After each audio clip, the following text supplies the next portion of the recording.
guys, and welcome to my channel, Blissfully Single Bean. I'm your homegirl Bean, and I'm your blissfully single one. I'm coming through with a very short review of Real Housewives of Atlanta. They didn't give us that much. They really didn't. But before I dive into that, I hope you guys had a fabulous Valentine's Day on Friday. I will tell you this. My blissfully single ass, I worked my 8 to 5, just like I always do. And then I went grocery shopping, and then I went to the liquor store to pick up Bel Air Rosé. But of course, the Bel Air Rosé was sold out because it's a pink drink, and it's Valentine's Day, and everyone wants to drink pink, pink, pink, because you know pink is the color of love. So, child, yes, I brought my Bel Air Gold, came home and sip, sip, sip, and you know what? Valentine's Day is a hard holiday for a lot of people, particularly if you're single, because it's one of those holidays that if you listen to it and the superficiality of it, you'll think everybody's in love but not you. But that's only one day out of the year. All 364 days in the year, you don't know what people are dealing with. You don't know what kind of nonsense. And there is a lot of nonsense, and there's a lot of fuck shit that goes along with relationships. But this is one holiday that if you're not strong in mind and you're not strong in your singlehood, you'll feel bad about being single. But child, no. After, releasing myself from my past relationship, it's been 5 or 6 years since I've been single. And when I tell you, every Valentine's Day, I enjoy it. I buy a bottle, I drink, and I sip. And I love my singlehood. Yes. It is everything to me. So I hope you got, so I say all this to say, whether you are single or whether you're in a committed relationship with an excellent man or an excellent female, I'm wishing you happy Valentine's Day. But at the same note, if you're single, don't let the hoopla of the holiday make you feel bad. You are fine by yourself. Learn to love yourself first, and then that'll open the door for that special someone that you can truly love, because the greatest love of all, the love of self, is what you already have. All right. So Real House of Atlanta. Okay. It was another filler episode. Last weekend was a filler episode. This weekend was a filler episode. It was on hiatus for a couple of weeks with the Super Bowl and, New Year's, or I guess, or other stuff going on. So again, this is going to be a really short review because there wasn't a lot of hoopla or whatever. It was just, all right. Nene and Marlo are kicking and talking, and it strikes me that Nene, I think Marlo is the only person right now that's really trying to film with you, but they're talking. Nene gets a message or a note from Cynthia saying she wants to get together with Nene at the Bailey Wine Cellar so that they can talk about their issues. And, of course, Nene is, on cloud nine. Cynthia's calling back to her, but I don't see it necessarily as Cynthia crawling back to her. I feel like Cynthia is a grown woman, and Cynthia doesn't want to move through her inner circle with this kind of beef with Nene. So Cynthia knows what it is with Nene. Cynthia knows that things will never be the same with Nene. She'll never have that kind of sisterhood, friendship dynamic, but at the very minimal, let's get this stuff together. Let's air it out. Let's be cordial so that we can move on. So, Nene, you can make your money. I can make my money. We could both be on camera together. So that's how I read that. So Cynthia wants Nene to talk. Nene said, well, listen, I have done my best to extend an olive branch to all of these ladies. So then we flash back to Nene talking to Eva, trying to extend that olive branch and whatnot. And I'm gonna try and be fair with this review. Okay, I get it, Nene. You're trying to extend that olive branch. But in my mind, are you trying to extend that olive branch because you really want to make peace with the girls? Or because you see that you're at a point where you need these girls or you won't have a paycheck? Because at the end of the day, Nene, is she still an actress? Is she still an actress? She was on a show on NBC that got canceled. The New Normal got canceled. She was on Broadway. Broadway's not forever. Broadway's a few weeks stint. But as of this moment, I don't think she has any acting gigs. I say all this to say I don't think she has any bigger projects than Real Housewives of Atlanta. So she needs the show, and she needs the income that is generated from the show. So I feel it's really not about the ladies and making peace with the ladies. It's really about protecting your investment and keeping income flowing in. So I'm calling bullshit on you, Nene. Child, I'm trying to be fair, but this is the way I am reading the situation. Cynthia and Kenya link up at Kenya's house, and Cynthia's ready. Cynthia is ready to read Kenya for filth, as she should. Cynthia's in her feelings because she felt like Kenya threw her under the bus, and I can agree, Kenya definitely threw Cynthia under the bus by mentioning the fact that Cynthia was somehow in on this whole cookie lady nonsense, and really that wasn't the case. Cynthia was there when the message about the cookie lady and Tanya's husband, fiance, boyfriend, or whatever was trying to holler at her, but Cynthia wasn't on that same energy that Kenya was on, which was hurt somebody else. So I can understand where Cynthia came from. So when Cynthia got to Kenya's house, Cynthia threw Kenya's nonsense right back at her. Listen, child, I came looking really cute because I have to be cute when I'm ready to read a chick. And Kenya was like, Kenya has a wicked witch laugh. Do you guys notice that? Wicked witch of the East type laugh. So they talk. Cynthia was upfront with Kenya and said, Kenya, I think you came way too hard at Tanya. And Kenya, you really did come way too hard at Tanya. And I don't see what the reason was. So Cynthia didn't like that Kenya threw her under the bus, and she said that to Kenya. And Kenya said, well, she didn't like the fact that Cynthia had a conversation with Tanya, giving her the heads up, but Cynthia didn't give Kenya the heads up that she had spoken to Tanya to give her the heads up.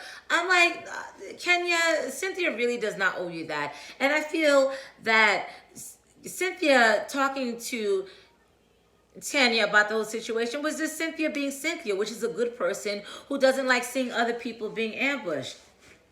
So they kind of made up, not kind of made up, they made up and they apologized to each other. And I have my issues with Cynthia and Kenya's relationship because I feel like sometimes Kenya goes way too hard on Cynthia, and Kenya tries to son Cynthia at times. And I'm like, are you guys friends or are you her mother? But at the same time, Kenya's personality is so strong. Kenya is not going to connect with a lot of women. But Cynthia is a different kind of woman. Cynthia is not going to go tit for tat with you. And Cynthia doesn't have the strongest personality. So Cynthia is not going to try to, I'm not going to say dominate, but she's not going to meet Kenya at her same obnoxious level. And I feel like that's why the relationship works. So it's like not too many people could be friends with a damn Kenya Moore. So I'm glad to see that Kenya and Cynthia have that kind of relationship where they're friends and they find some kind of equilibrium to work together. But they keep talking, and Cynthia talks about Mike Hill's book, and I guess he goes over the fact that he cheated a few times in his life with the other wives, and Cynthia is concerned about the cheating. Kenya says, once a cheater, always a cheater, and it is a blanket statement, but I do agree with Kenya in the facet of you can't change people.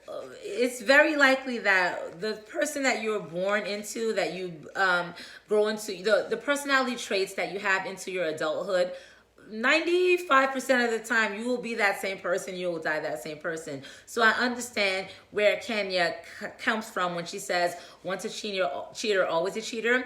But she did change things, and she said, but in that same vein, if you're someone like Mike Hill and you get help, and you get somebody to talk to, and you kind of unpack what caused you to cheat to identify why Cynthia is different and your relationship with Cynthia is different and why you will not cheat, then when you have that certain level of clarity, that means that you won't cheat on her because you understand the pathology of your infidelity and you will do better. So I was like, Kenya, I don't usually agree with you, but yes, I am here for it. So that was a lovely conversation that ended very well. Cynthia and Nene meet up. Nene's concern or Nene's question is, why does Cynthia feel that she's a toxic friend? And child, Nene, are you for real? Nene, I've been watching this show since the inception, since season 1. And Nene, I can tell you, throughout all of the friendships that you've had a falling out with every single friend. And on top of having a falling out with every single friend, it's the same pattern. You don't get along. And then not only do you air them out publicly in interviews on social media, watch what happens live with Andy Cohen. You come for their pockets. You did it with Portia. Portia shouldn't be on the show anymore. You did it with Kim. You did it with Cynthia. Cynthia's boring. She shouldn't be on the show anymore. So Nene lacks a level of self-awareness. Like, she's just not self-aware. She doesn't understand her fault in any of the situation. And this is what annoys me with this whole conversation with Nene, because Nene goes right into victim mode. I don't understand why Cynthia is calling me a toxic friend. I have been a good friend. Have you, Nene? Have you? Because from what I've seen, you're the kind of friend that when shit goes down between you two, you don't work it out behind the scenes and find some kind of mutual understanding. You try and tear your friend down. And that's not cool. And that's not what real friendship is. Real friendship is, if you have a disagreement, you guys can have your words, you guys can have a falling out, but there comes that time where you just sit back, you think about it, you don't speak, you give it time, but then you find a way back to each other. Nene goes into destructive mode. Like, I will kill you, I will break down everything that you have, I will come for your income stream. And the fact that she's not aware of that is just so annoying. Cynthia counters with, all right, Nene, yeah, I'm the bad person, I'm calling you toxic, but you have to understand, when we fall out, there's a wall that comes down. You block everyone out. You are not here. You're not receptive. The communication is done because you're just not listening to anything anyone else has to say. Nene's upset. She brings up the interviews that Cynthia has had. Okay, I don't remember any interviews where Cynthia came at Nene Cross. The only interview that I can recall is a few months back when Cynthia went on Candy's show, Speak On It, and she was honest about the situation with the party she was having. Nene was pissed that Kenny was coming. Cynthia didn't give Nene the heads up. That's the only time I've ever seen Cynthia speak cross about Nene. Nene, on the other hand, has been coming hard at Cynthia. And there have been a few episodes or interviews that I've watched and I'm like, girl, really? That's your friend? So I'm looking at Nene like, I don't know where you're coming from. I don't understand which interviews you're talking about. But Nene, you have to understand when you're wrong. And she never owns that. Nene says that people don't see Cynthia's dark side. Yeah, we don't see Cynthia's dark side because Cynthia never puts her dark side on camera. You, on the other hand, Nene, we've seen the worst of you. The very worst that you have to give to your friends, to your husband, who is battling cancer, but you couldn't be bothered. Like, we've seen your dark side. So when you're complaining that people don't see Cynthia's dark side, she hasn't given us any material. Cynthia hasn't given us any material. The only thing I've seen of Cynthia was that she's a super supportive friend. She's kind of a doormat to Kenya at times. But as far as the same level of obnoxiousness that you, Miss Nene Leakes, has displayed, I haven't seen that from Cynthia, period. So they go back and forth.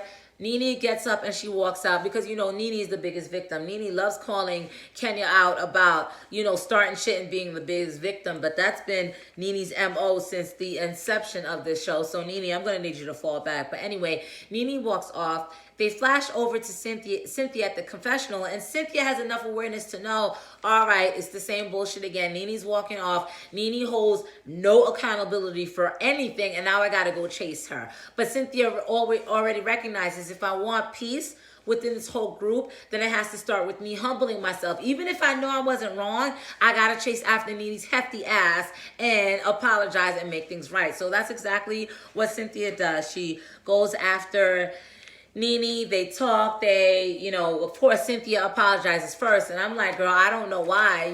That apology needed to come from Nene first. But of course, Queen Nene thinks she's right in everything. So, that apology did come from Cynthia. Girl, Nene, I went from loving Nene to just not, I can't stand. To me, she's emotionally stunted. There's no growth, and I haven't seen any growth how many seasons has this been? 11, 12 seasons? I haven't seen any growth from Nene. I just haven't, and that irks me. They apologize, and they're friends, but it seems like they're guarded friends, at least on Cynthia's end. She's apologizing, but she understands things will never be the same as it was before. And admittedly, I understand. Marlo and Portia talk about, because Nene wants to hold this brunch for the girls to get together and yada yada.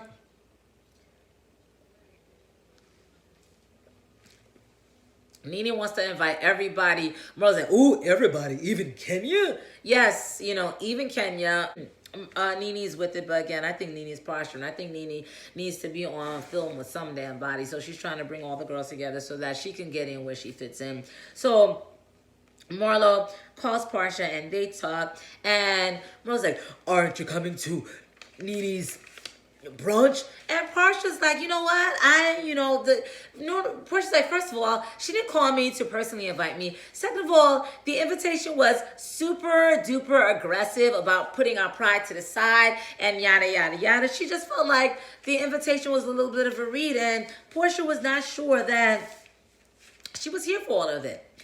Cynthia picks up Eva for Nene's brunch, and, Eva's in the car. Eva thinks she's having contractions, and she knows, like, this is Eva's third baby in, so Eva knows what it is. I think I'm contracting. And I just asked myself a question.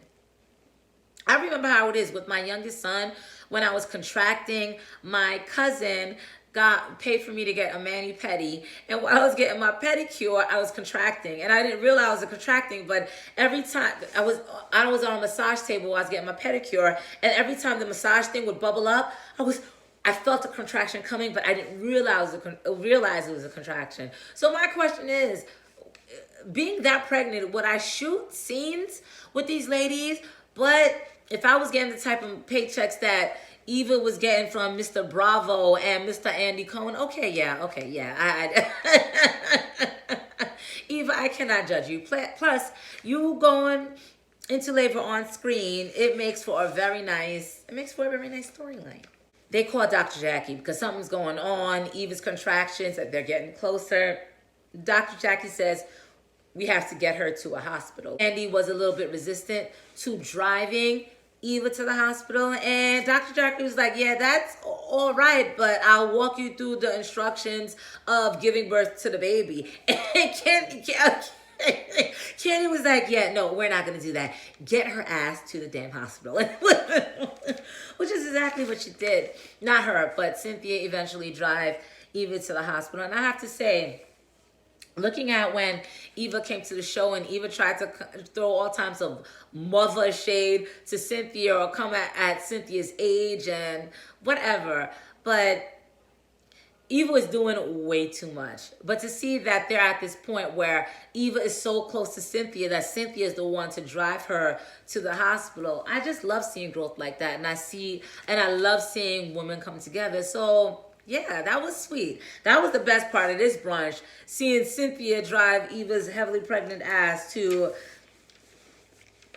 the hospital. So, Kenya comes in looking fabulous in all white. All white is Kenya's color. And, Kenya says despite the drama with Nene, she's coming through to give Nina an opportunity to apologize. Kenya, I don't know where you think this apology is coming from, but you should know Nene well enough to know that, girl, you gotta hold that pretty breath of yours to wait for an apology from Nene. Kenya comes through. She says hi to Candy, who's already there. Hi, oh girl, you look nice. She ignores Tanya. I'm like, oh my gosh, is it really that serious, Kenya? Can't you just freaking be civil to Tanya? Tanya is. Who is Tanya harming?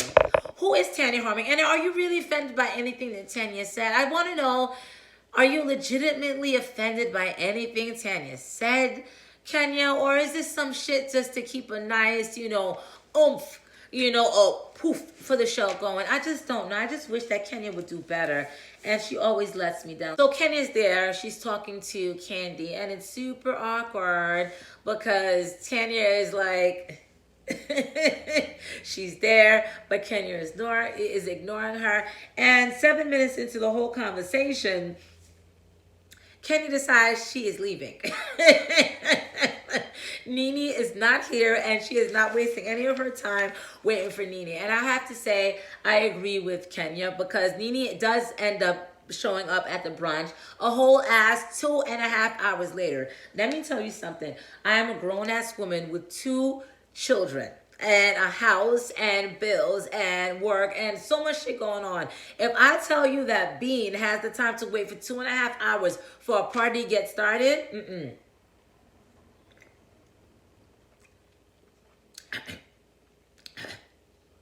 not happening at all. So I understand where Kenya was coming from, where she was like, all right, bye, I'm leaving. But at the same time, 7 minutes, Kenya? Professionalism states that 15 minutes is the time frame that you give. Once 15 minutes is up, that's when you could go. Because when I was in college, we sat there. If the professor was late, as soon as it hit 15 minutes, a child, we were out. We were out of lecture. So courtesy tells you that 15 minutes is the proper time to wait. Once the 15 minutes hits, you can leave. So 7 minutes, I'm like, Kenya, did you really try? I understand you leaving, but Kenya should have given it a little bit more time. Nene finally arrives 2.5 hours late. You got me fucked up if you think I'm waiting 2.5 2.5 hours for your royal hefty big bird gonzo looking ass to show up. You got me fucked all the way up. So Nene finally ends up coming, and Candy looked around and she greeted Nene.